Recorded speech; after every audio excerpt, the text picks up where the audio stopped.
안녕하십니까, 박광원입니다. 박광원TV 대담 프로그램 대화 세 번째 시간입니다. 첫 번째는 현재 청와대 사회수석으로 일하고 있는 김현명 교수와 대담을 했고요. 두 번째는 이국종 교수와 함께 국민의 생명과 안전에 대해서 얘기하면서 외상센터의 문제 등에 대해서 얘기를 나눴습니다. 오늘은 김성주 이사장님을 모시고 국민연금 그리고 국민연금공단 또 이를 둘러싼 엉터리 허위 조작 정보들이 얼마나 많은지에 대해서 얘기를 나누고 그런 허위 조작 정보를 바로 잡는 그런 시간을 갖도록 하겠습니다. 안녕하세요, 이사장님. 예, 반갑습니다. 네, 반갑습니다. 네, 귀한 시간 정말로 감사합니다. 예, 정말 불러줘서 고맙습니다. 바쁘실 텐데 아마 제가 보기엔 우리나라에서 가장 바쁜 분, 아니 세계에서 가장 바쁜 분이 아닐까. 국제적으로도 굉장히 해외 출장도 많이 다니시고 회의에도 참석하시고 그러시잖아요. 예, 그러시죠? 그래서 뭐 우리나라에서는 기승전 국민연금이 되어버렸습니다. 예, 하여튼 하나하나 얘기를 나눠보도록 하겠습니다.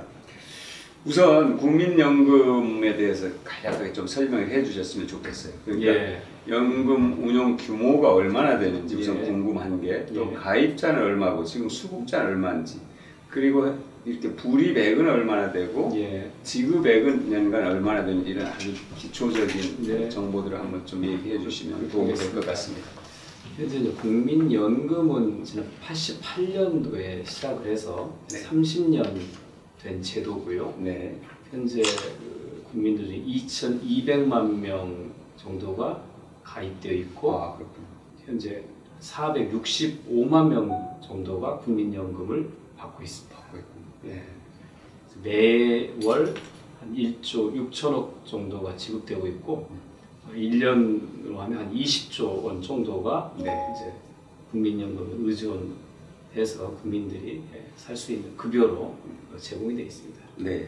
현재 그 국민연금 기금에 누적된 적립금은 한 650조 원 정도. 네, 굉장히 큰 예, 그래서 일본과 노르웨이에 이어서 세계 세 번째 연기금으로 네. 세계 82개 나라에 저희가 투자를 하고 있습니다.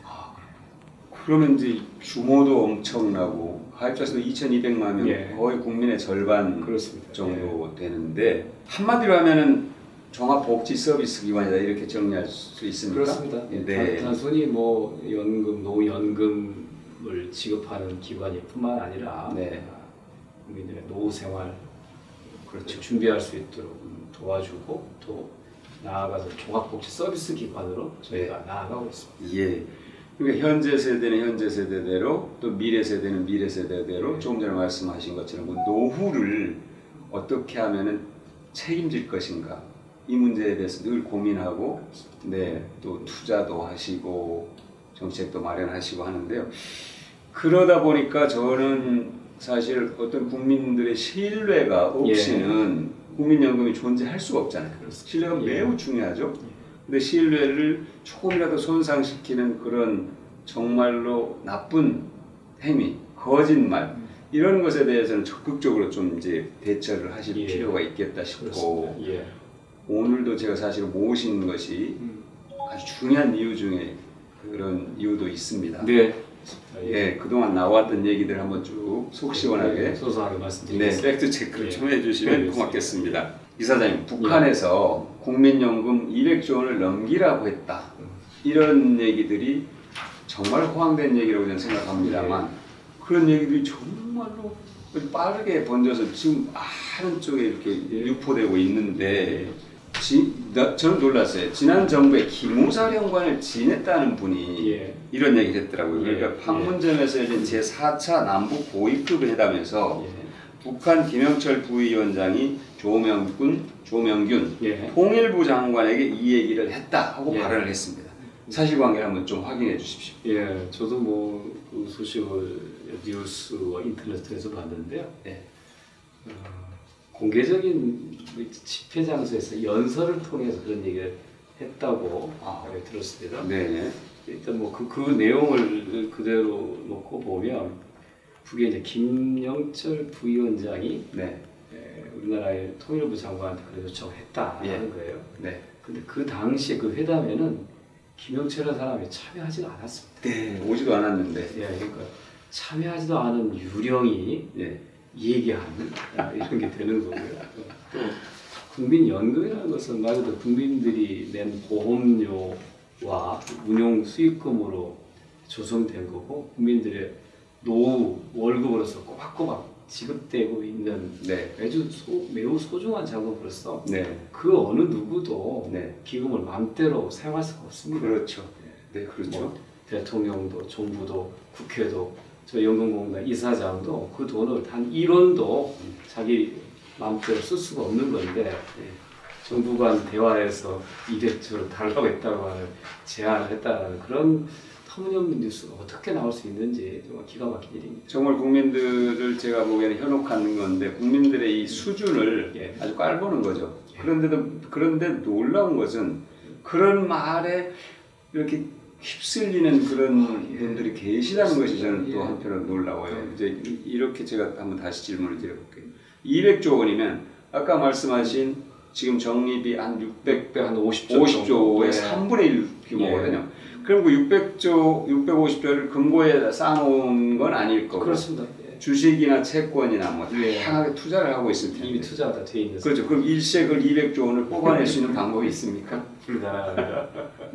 이미 이제 국민연금은 그 600조가 넘는 돈을 주식과 채권과 그다음에 이제 부동산, SOC 같은 대체 투자 분야에 네. 이미 투자하고 있는 상태고요. 네. 국내에 투자된 비중이 한 70%, 네.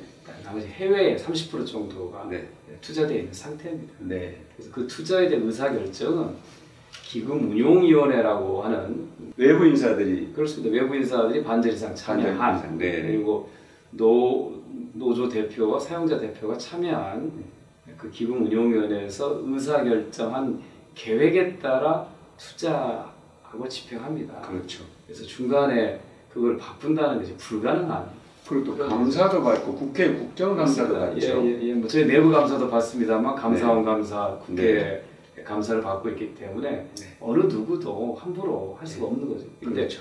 그렇게 함부로 쓸 수 없는 그 소중한 국민들의 노후 자금을 지난 정부 박근혜 정부 때 삼성 합병에 찬성하도록 만든 것이 바로 국민들의 불신을 초래하게 만든 국정농단 사태의 핵심인데 맞습니다. 문재인 정부 하에서 북한을 준다 정말 있을 수 없는 정말 호황된 얘기입니다. 그렇습니다. 호황된 얘기인데 그런데 점입가경입니다. 남북한의 국민연금이 통합되는 작업이 진행 중이다. 네. 그래서 통합되기 전에 빨리 돌려받거나 납부 거부 운동을 벌여야 한다. 이런 허위 조작에 기관한 선동이 있어요. 예. 이거 정말 위험한 일이거든요.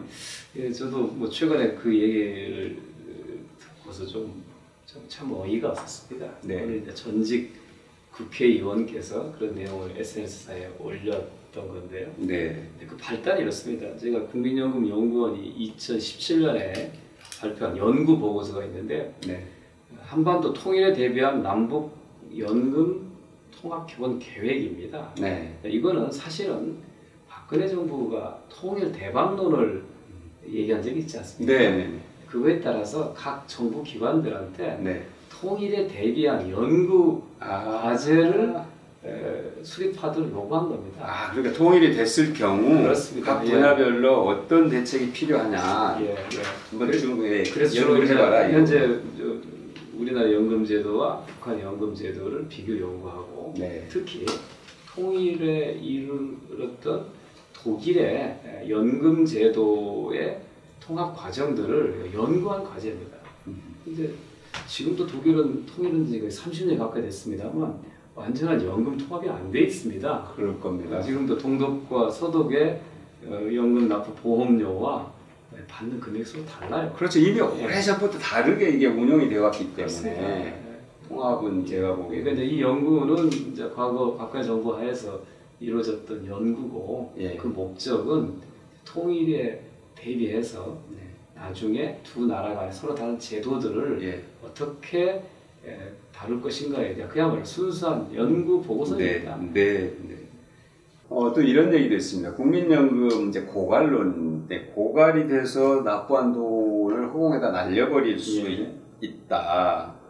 그러니까 과거에도 이런 얘기들이 있었으면 나중에 이제 돈 못 받는 일이 생긴다. 괴담들이 계속 있었는데 그래서 사실 이런 것들이 나오면 연금 가입자들은 뭔가 좀 움찔해지고 불안감을 갖게 되는데 어떻습니까? 이게 기금 운용 재정이 적자라서 국민연금을 받을 수 없을 수도 있습니까? 그게 아주 오래된 이제 불안인데요. 예. 사실은 기금이 언젠가는 소진된다고 하는 것은 사실은 이게 국민연금 제도를 시작할 때부터 예견된 일입니다. 그거는 현재 인구 구조, 출생률이 갈수록 떨어지고 고령화가 늘어나는, 수명이 늘어나는 것에 따라서 아주 쉽게 말씀드리면 내는 사람보다도 받는 사람이 더 많고 내는 금액보다도 받는 금액이 많으니 언젠가는 기금이 줄어들고 산술적 어떤 계산의 결과죠. 제로가 될 수 있습니다.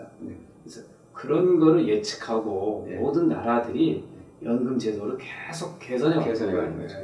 근데 가장 완벽한 노인복지 국가라고 하는 스위스도 10번이 넘는 연금 제도 개혁을 통해서 잘 유지하고 있고요. 그렇죠. 지구상 제일 먼저 연금제도를 도입한 독일은 1889년에 비스마르크 시대에 연금을 도입했습니다. 두 차례 세계대전을 거치면서 그 기금이 전비로서 다 바닥이 나도 이 제도를 고쳐서 지금까지 아무 문제 없이 잘 지급하고 있거든요. 심지어 국가 부도 위기에까지 몰렸던 그리스도 이 제도를 보완해서 지금까지 지급하고 있습니다. 그러니까 국가가 존립하는 한 국가가 운영하는 국민연금 제도를 국민들이 보험료를 냈는데 노후에 못 받을 거라고 하는 것은 그거는 상상할 수조차 없는 일입니다. 그러니까 앞에 말씀하셨던 것처럼 현재 세대는 물론이고 미래 세대의 노후까지도 국가가 확실하게 보장한다. 연금으로 이 말씀이잖아요. 그렇습니다. 이제 다만 현재 적립된 기금이 소진되었을 경우에 당시에 정부의 재정 또는 국민들의 보험료 부담이 급격히 올라갈 수 있으니 이거를 큰 부담 되지 않도록 점진적으로 개선하는 그런 장기적인 계획이 필요한 것이죠. 절대로 국민들이 불안해하거나 두려워할 이유는 하나도 없다. 그렇죠. 이렇게 말씀드립니다. 그게 이제 똑같은 얘기를 제가 다시 이제 또 혹시 또 젊은이들도 그런 이제 얘기들이 혹시 현혹될 수 있습니다. 현재 20대, 지금 20대가 국민연금을 가입했는데 나중에 못 받는 상황이 올 수도 있다. 또 이 똑같은 질문입니다만 이 부분에 대해서도 한번 좀 설명을 해 주시는데요. 독일의 예를 한번 갖고 설명을 해 주실 수 있으면 해 주시면 좋겠습니다. 독일은 우리하고 약간 다른 방식으로 연금을 이렇게 지급을 한다 그러더라고요. 그래서 절대로 말씀하신 것처럼 국가가 존립하는 한 연금이 고갈돼서 연금을 지급할 수 없는 일은 없다 하는 그 말씀인데 한번 이 젊은이들에게 좀 더 안심을 하도록 한번 설명 좀 더 해주시죠. 지금 현재 그 적립금을 쌓아놓고 있는 규모로 놓고 보면 독일은 한두 달 정도 분량만 보관하고 있고 대부분 나라들이 한 1년 내지 2년 정도 지급할 연금액을 기금으로 갖고 있습니다. 미국 경우에도 한 2030년 정도면 적립기금이 소진되는 걸로 되어 있습니다. 그러나 그 나라들이 연금을 지급하지 못했다라고 하는 얘기를 들어본 적이 없고 또 국민들이 연금을 못 받을까봐 불안해서 걱정한다는 얘기를 들어본 적이 없습니다. 우리는 현재 이번 4차 세청 추계에서 2057년에 기금이 제로가 된다라고 이대로 갔을 경우 현재대로 아무것도 안 하고 이 체계로 갔을 경우에 그래도 40년 후이지 않습니까? 전 세계에서 40년간은 연금 지급금을 적립하고 있는 나라가 대한민국이 유일합니다. 근데 한두 달, 몇 년 정도 안 된 나라도 아무 걱정 없이 국민들이 정부를 신뢰하고 가는데 40년 동안 아무 문제가 없는 대한민국에서 특히 젊은 세대들이 내가 나중에 못 받을까라고 하는 걱정을 지금 하고 있다고 하면 그거는 너무 지나친 그렇죠. 기우가 될 것입니다. 네, 그러니까 독일은 정말로 바로 어떻게 보면 바로 한 달, 두 달 뒤 정도 예. 그 정도만 이제 준비를 하고 있고 일본도 많아봐야 한 5년치 정도 정립한다고 제가 어디서 봤습니다만 그에 비하면 우리는 수십 년 뒤까지 다 이미 확보를 하고 있고 지금부터 차근차근 그래도 고갈되지 않고 모든 분에게 지급될 수 있도록 개선해 나가는 그런 노력을 하고 있다 이 말씀이잖아요. 그렇습니다. 네. 그래서 저는 이 고갈론이 이렇게 끊임없이 나오는 이유가 뭘까? 그러니까 이 고갈이라는 게 일종의 공포 마케팅이 아닐까 하는데 이로 인해서 이득을 보는 것은 국민연금공단도 아니고 우리 정부도 아니고 정부는 뭐 좀 바뀌니까 예를 들어서 뭐 박근혜 정부 때도 마찬가지고 이거 문재인 정부 더불어민주당 정부도 마찬가지고 정부가 이익 보는 것도 아니고 그러니까 우리 국민 연금 가입자가 이익 보는 것도 아니고 누가 이런 것 때문에 이익을 보냐 저는 보험회사들은 이익을 볼 수도 있겠다 그런 생각도 좀 해봤어요. 실제로 뭐 최근 보도에 의하면 국민연금에 대한 불안이 이제 확산이 되면서 저 언론을 통해서 사실은 확산이 된 거죠. 퇴직연금 제도를 운영하는 민간 그 보험사들이 상당히 영업 포항을 이뤘다고 하는 기사를 본 적이 있습니다. 그건 맞는 말이군요. 그러니까 과거 10년 전에 국민연금 괴담이 퍼졌을 때도 상당히 그 민간 보험회사의 보험 설계사들이 그런 얘기들을 하고 다녔다 이런 얘기를 제가 들은 적도 있고 2015년에 공무원연금 개혁 때도 공무원연금이 현재 받는 금액보다 반절 정도로 깎여서 국민연금과 비슷한 수준이 된다라고 하는 그런 당시 박근혜 정부의 안이 발표되었을 때 많은 그 공무원 기관들 지자체에 보험회사 영업사원들이 많이 드나들었답니다. 그래서 저는 왜 현재 안정적으로 잘 운영되고 있는 제도에 대해서 자꾸 누군가 어떤 의도를 가지고 그릇된 정보들을 자꾸 퍼뜨려서 국민들을 불안하게 하는지 참 그거는 뿌리를 찾아서 철저하게 좀 고쳐야 될 거라고 생각이 들어갑니다. 조금 전에 말씀해 주셨는데요. 퇴직연금 보니까 제가 2016년에 이제 국회 입법조사차하고 함께 작업을 해서 퇴직연금 소득 대체율이 어느 정도 되는가 조사를 해봤더니 국민연금의 절반도 안 됩니다. 그런데 수익비 뭐 1을 겨우 가지 넘는 정도? 그런데 국민연금 고갈론을 계속 퍼뜨려서 그쪽으로 국민들을 유도한다는 이건 제가 보기에는 그냥 가볍게 넘길 일은 아닌 것 같아요. 국민들을 속여서 뭔가 어떤 이익을 보는 그런 집단이 있다면 문제죠.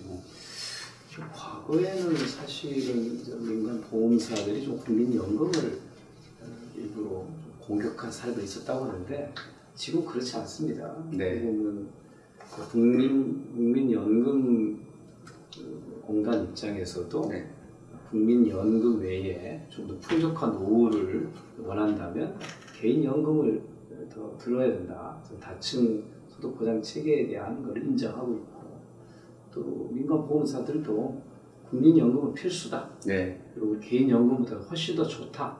그것만큼 부족하니 국민연금 기본적으로 가입하고 그리고 개인연금은 추가로 준비해야 된다라고 이렇게 얘기하는데 왜 최근에 들어서 더 급격하게 그런 좀 괴담에 가까운 기금 고갈론 이런 것들이 퍼지는지 저도 정말 이해할 수가 없습니다. 저는 그런 점에서 이제 제가 제안을 우리 이사장님께 드리면 그 국민연금공단도 이런 홍보 예산이 있을 것 같아요. 그러면은 TV 광고나 또는 신문 광고나 또는 뭐 요즘 그 SNS 광고나 이런 쪽도 한번 적극적으로 또 확대해 보는 건 어떨까 하는 생각이 듭니다. 그러니까 저도 이제 취임하고 난 다음에 근데 저희는 문재인 정부는 그래도 국민들의 높은 신뢰와 지지를 받는 정부이기 때문에 정부가 하는 일에 대해서 국민들이 믿고 의지할 수 있을 것이다라고 생각을 하고 있었는데 네. 지난 8월달 정축을 앞두고 이런 그 기금 소진에 대한 불안과 공포가 확산이 되면서 네. 여전히 국민들이 안심하지 못한다면 제도에 대한 그 지속 가능성이 빨간불이 켜진다고 생각하고 네. 홍보를 다양한 방법으로 네. 진행하고 있습니다. 네. 그래서 뭐 TV, 라디오 CF도 하고 제가 팟캐스트에도 나가고 오늘 이렇게 제가 박강원 TV에 나온 이후로 우리 국민들이 제대로 된 정보를 정확하게 알고 예. 노후를 국민연금을 믿고 의지해도 좋다라고 하는 네. 이런 차원에서 하는데 이제는 이제 운용해서 예. 좀 제도를 좀 바꿔서 예. 얘기를 나눠보도록 하겠습니다. 현재 연금 개편안을 예. 준비하고 계시는데요. 일각에서 문재인 정부가 국민연금 개혁을 회피하고 있다. 뭐 이런 이제 주장을 하고 계시는데 저는 적절치는 않은 예. 비판이다 이렇게 보고 이사장님께서는 이 개편안에 대해서 어떤 입장을 갖고 계신지 또 어떤 방향으로 가야 된다고 보고 계신지 말씀해 주시면 예. 좋겠습니다. 현재 국민연금 제도 개편안은 이제 보건복지부에서 마련해서 정부안을 확정을 한 다음에 이제 국회에 올릴 예정으로 되어 있고요. 네. 어떤 내용이 담겨질지 아직은 뭐 결정이 되지 않은 상태라 저렇게 알고 있습니다.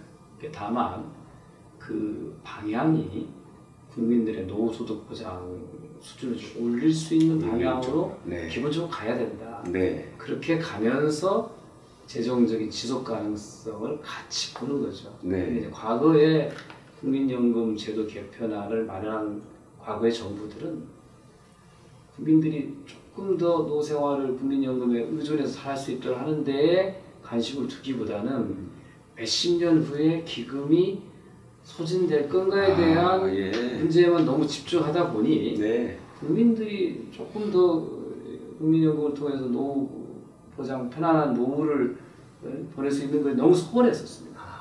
근데 이제 문재인 정부들은 네. 국민들이 편안한 노후를 책임진다고 대선 때 약속했고 그걸 실천해가기 때문에 국민들의 노후소득 보장 수준이 높아지는 쪽으로 방향으로. 기본적으로 계획을 담을 걸로 저희는 그렇게 예상하고 있습니다. 그게 이제 소득 대체율이라고 예. 하나요? 예. 소득 대체율을 좀 설명을 해주시고 소득 예. 대체율을 높이겠다는 그런 취지로 말씀하시는 예. 거죠. 그럼 높이려면 어떻게 해야 되는가 그것까지 좀 예.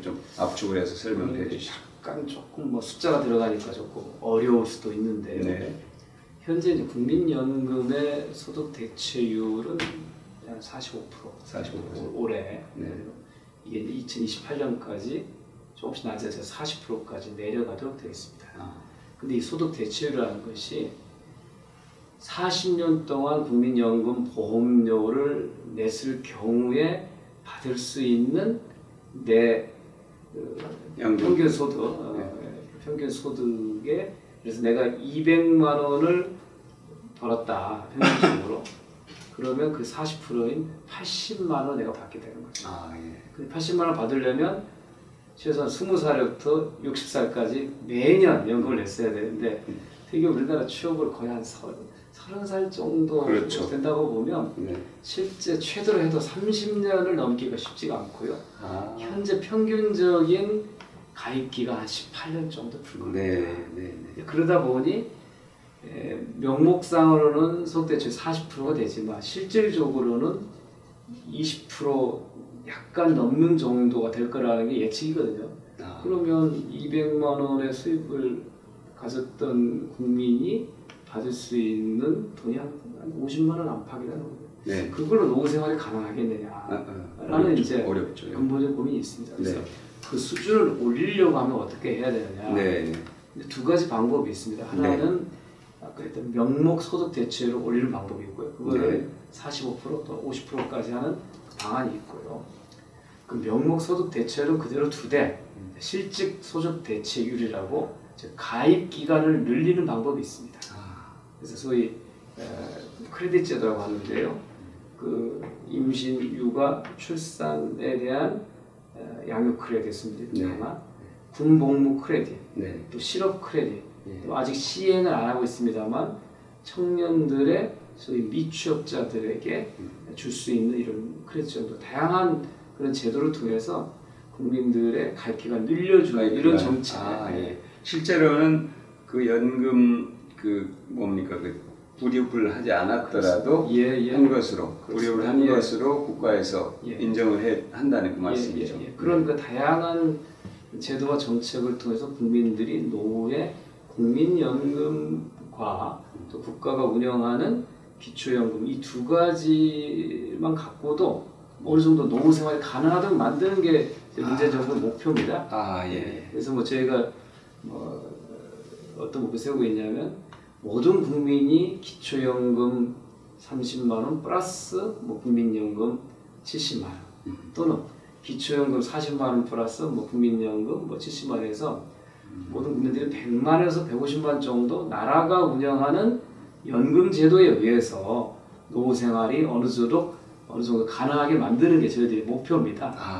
그런 게 아마 정부의 종합계획안에 담길 것이죠. 네, 잘 알겠습니다. 그 기초연금 인상과 국민연금 소득 대체율을 같이 이렇게 합쳐서 그래서 어느 정도 최소한의 노후소득 보장이 되도록 하는 노후소득 보장을 할 수 있도록 한다는 말씀이죠. 대체로 그런 말씀을 해주신 것에 이제 다 포함이 되어 있습니다만, 그러니까 보험료율만 높여서 국민 부담을 늘리는 방식이 아니라 지금 이제 기초연금도 같이 올려서 더 보장을 하겠다는 말씀이고요.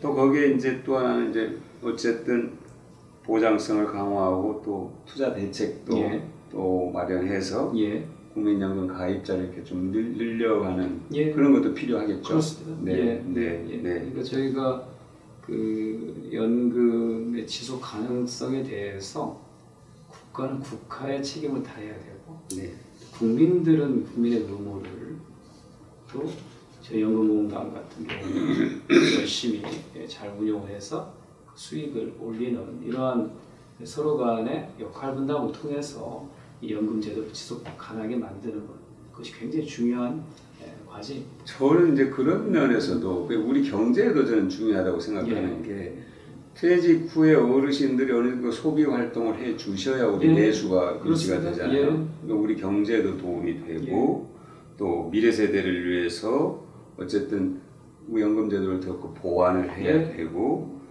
국민이 안심할 수 있게 하자 이게 이제 문재인 대통령 그리고 문재인 정부의 연금 개혁 방안의 취지다 이 말씀이잖아요. 이제 지금 저출생 문제가 이제 국가적으로 매우 심각한 문제가 돼 있고 그걸 해결하는 것이 정말로 중요한 과제인데 저는 이제 연금공단 이사장님께서 그 문제에 각별하게 관심을 갖고 계시는 것으로 이제 알고 계시는데 이 문제에 대해서 국민연금이 어떻게 기여할 수 있는 방법이 없는가 하는 그것에 대해서 한번 좀 말씀을 해주셨으면 좋겠는데요. 아까도 말씀드렸다시피 연금 제도가 이제 지속 가능하게 되려면 그 연금 보험료를 납부하는 세대가 늘어나야 되잖아요. 그렇죠. 그런데 이제 사실 우리나라가 아주 심각한 저출산 국가, 지금 현재 한 1.05명으로 알려져 있습니다만 올해 내년에 0.95까지 떨어질 수도 있다고 합니다. 그러니까 세계에서 유례가 없을 정도 심각한 이제 저출생 국가가 되어버렸습니다. 이 상태에서는 연금 제도도 지속 가능하지 않을 뿐만 아니라 대한민국 자체가 소멸될 수 없는 그런 위기가 있는 거죠. 이 문제는 정말 국가가 또 모든 국민이 정말 전 사회적인 역량을 총동원해서 이 문제를 해결하기 위해서 힘과 지혜를 모아야 된다 생각합니다. 근데 저희 연금공단도 이 지속가능 연금 제도를 만들기 위해서 연금 보험료를 활발히 납부하는 일하는 근로자, 그다음에 젊은 세대가 많아야 되거든요. 그들의 쉽게 얘기하면 현재 가입 납부자들한테 어떤 도움을 줄 것인가 하는 것들이 저희가 주된 고민 중에 하나입니다. 그래서 현재 하고 있는 투자와 운용 전략을 조금 더 다양화해서 우리가 우리 현재 연금을 받고 있는 노년 세대에만 혜택을 드리는 게 아니라 현재 젊은 세대들한테도 우리가 무슨 도움을 줄 수 있을 것인가 네. 이런 거에 대한 고민과 연구가 좀 필요한 시점이라고 저는 생각합니다. 네.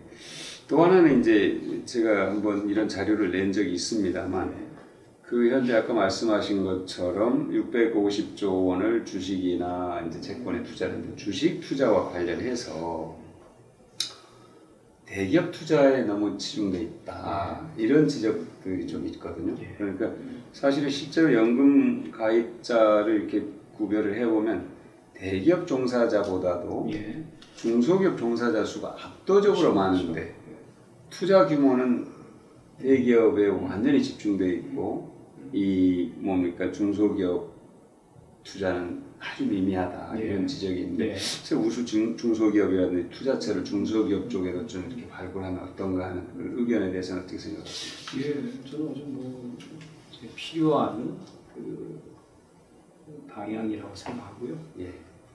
다만 이제 기존의 그 기금의 운용의 전략이 수익률을 극대화하는데 너무 초점을 맞추다 보니 상대적으로 우량 기업, 우량 주식에 많이 투자를 하게 되죠. 그리고 변동성이 심해서 어느 때는 올랐다가 또 급격하게 떨어질 수 있는 중소형주에 대해서 상당히 좀 소홀한 측면이 좀 있습니다. 최근에 국민연금도 기금운용 전략상 다변화 전략에 따라서 다양한 형태의 포트폴리오를 구성하고 있고 특히 벤처 투자 쪽 그 기금을 계속 좀 늘려가고 있는 그런 추세입니다. 그러나 전체로 봤을 때 비중상 여전히 대형주, 코스피 중심의 투자가 더 많이 이루어지고 있는 것은 현실인데요. 그거를 좀 더 다변화하기 위해서 내부적으로 많은 연구와 토론들이 진행되고 있고 그런 게 좀 잘 국민들의 공감을 얻으면 기금운용위원회를 통해서 운용 전략의 변화도 있을 수도 있겠다라는 그런 생각이 들어갑니다. 그 이제 이 스웨덴의 이제 예를 보니까 그 연기금을 이렇게 여러 개로 나눠서 이렇게 운용을 했더라고요. 그래서 거기에 그 좀 비교적 적은 규모긴 하지만 중소기업에 투자돼서 수익률을 많이 냈다는 그런 이제 사례가 있어서 저는 이제 수익률을 강조하다 보니까 우량주에 투자하는 건 어떤 불가피한 측면에서 저는 뭐 국민들이 어느 정도 이해를 할 겁니다. 근데 아까 지적했던 것처럼 사실은 그것이 잘못 된 경우가 있었잖아요. 아까 삼성 합병 말씀하셨지만 그런 경우도 있고 하니까 조금 더 이 부분은 말씀하신 것처럼 중소기업 가운데서도 벤처라든지 하여튼 그래도 미래가 보이는 데는 한번 이렇게 좀 더 적극적으로 검토할 필요는 있지 않겠는가. 또 하나 이제 이사님께서 국민연금의 사회적 책임을 강조하시면서 최근에 이제 공매도 우려 때문에 국민연금 주식 대여 거래 이걸 중단시키셨다고요? 제가 지난 국민연금당 국정감사에서 의원님 질의에 답변하는 형식으로 발표를 했는데요. 현재 국민연금도 600조가 넘는 거대한 기금을 주식과 채권, 대체 같은 시장에 투자를 통해서 수익을 올리고 있는 구조입니다. 그러니까 공공기관이긴 하지만 운용 방식은 민간 운용사나 같은 원리를 가지고 움직입니다. 그래서 이제 대여 거래라고 하는 것도 주식을 국민연금이 가지고 있는데 가만히 가지고 있으면 이득이 안 되지 않습니까? 마치 은행이 대출을 해주고 대출이자를 받는 것처럼 주식을 빌려주고 그 대여 수수료를 받는 거를 운용 전략이 하나로 해왔습니다. 그건 뭐 거의 대부분의 해외 연기금도 우리보다 훨씬 더 많은 비중을 해왔는데 이게 그냥 대회에 그치는 게 아니라 공매도에 악용된다고 하는 그런 개인 투자자들의 비판이 많았습니다.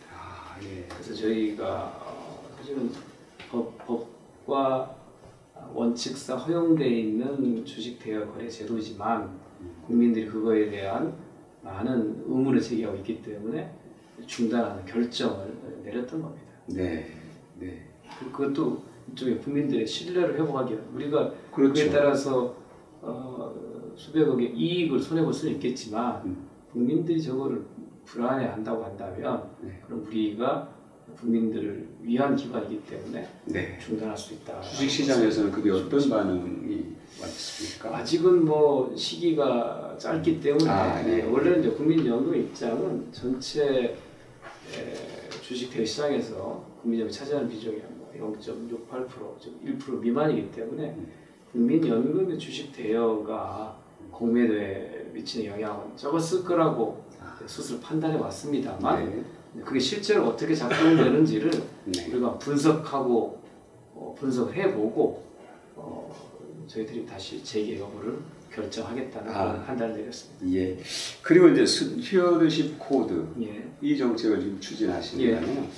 이게 어떤 내용인지 그리고 왜 이걸 추진하시게 됐는지 좀 설명해 주시죠. 예.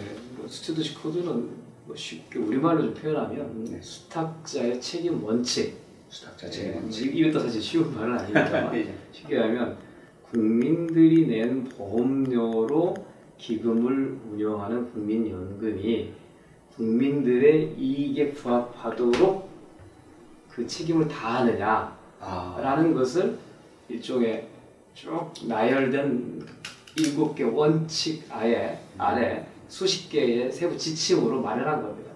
과거에는 그런 게 없다 보니 임의적으로 기금운용본부에서 판단한 게 있었거든요. 네. 그 대표적인 사례가 삼성합병의 찬성을 강요당한 거죠. 예. 만약에 스튜어드십 코드 같은 지침이 있었다면 절대로 그 찬성을 해서는 안 되는 거거든요. 네. 찬성하는 순간에 저희가 보유하고 있는 주가가 떨어지게 되기 때문에 저희가 손해를 보는 게 예상된 거거든요. 네. 근데 정책 외압에 의해서 그거를 한 거죠. 네. 그래서 그런 사태를 예방하기 위해서 스튜어드십 코드를 도입을 한 겁니다. 네. 그걸 도입하게 되면 기본적으로 기금 운용의 독립성과 투명성이 좀 올라가고 또 많은 주식 투자자들, 뭐 해외 또 기관들도 포함해서 국내 증시에 대한 신뢰도가 높아지는 것이죠. 그래서 그걸 통해서 좀 더 저희가 장기적인 이익을 실현하는 데 좋은 조건이 마련될 거라고 하는 뜻에 따라서 저희가 도입을 한 것입니다. 네. 시간이 많이 지났고요. 좋은 말씀 많이 해주셨는데 한 가지 이 얘기도 저는 되게 중요한 얘기 같아서 질문을 드리겠습니다. 문재인 정부가 추구하는 이 사회적 가치의 실현 이게 이제 매우 중요한데 사실 헌법적 가치를 구현하는 그런 한 방법이라고 생각하는데요. 예를 들면 이제 이 법이 물론 있습니다. 아직 계류돼서 통과는 안 되고 있습니다만 이 납품가를 적절한 납품가를 유지하고 하도급 업체들과 공정한 협력 관계를 유지하는 기업에 의해 공공기관이 사회적 가치 실현에 따른 인센티브를 준다. 이제 그러면 이제 이런 거죠. 연기금이 투자된 기업에 대해서 사회적 가치를 실현하시오라고 강요할 수는 없을 겁니다. 그런데 중소기업이나 이런 협력사들과 관계에서 상생 또는 고용 창출 또 사회적 가치 실현을 위해서 함께 노력하는 그런 기업에 대해서 연기금이 투자하는 그런 어떤 기회를 더 확대한다면 이런 뭐라고 할까 유인 효과가 있지 않겠는가. 그러니까 사회적 가치를 실현하는 기업들이 더 생겨나는 그런 긍정 효과를 유발할 수 있지 않는가 하는 그런 생각이거든요. 어떻게 보시는지요? 제가 지난 6월 달에 영국과 스웨덴, 노르웨이, 네덜란드를 방문을 해서 주로 해외 연기금 관계자들하고 많은 시간 토론을 했습니다. 공통된 결론은 연기금은 굉장히 그 거대한 기금을 운영하는 거대 투자자로서 유니버셜 오너, 쉽게 하면 우리말로 보편적 소유자, 민간 펀드나 영리 금융기관과 다른 그런 유니버셜 오너로서의 책임이 있다라고 하는 게 공통점이 있습니다. 그 책임은 책임 투자라고 하는 원칙, 유엔이 제시한 책임 투자라는 원칙으로 나타내야 된다. 그래서 전쟁 기업, 마약 기업 또는 노동 착취 기업의 투자하는 것이 수익은 올릴 수 있을지 모르겠지만 인류와 세계를 위해서는 바람직한 투자가 아니다. 아, 네. 그래서 이제 그런 거는 투자에서 배제하는 책임 투자 원칙을 제1의 가치로 네. 세우고 있었습니다. 네. 그걸 이제 구체화하기 위해서 흔히 얘기하는 ESG, 그러니까 환경, 사회, 지배구조. 그 ESG 원칙을 그 책임 투자 원칙 속에 녹여서 다 시행하고 있습니다. 그 측면에서 보면 우리는 굉장히 후진국이죠. 예. 기금 규모는 세계 3대 연기금으로 큰 선이지만 네. 책임 투자와 ESG에서는 굉장히 뒤진 나라입니다. 네. 그거를 좀 끌어올리는 것이 또 국민연금에서 굉장히 중요한 거예요.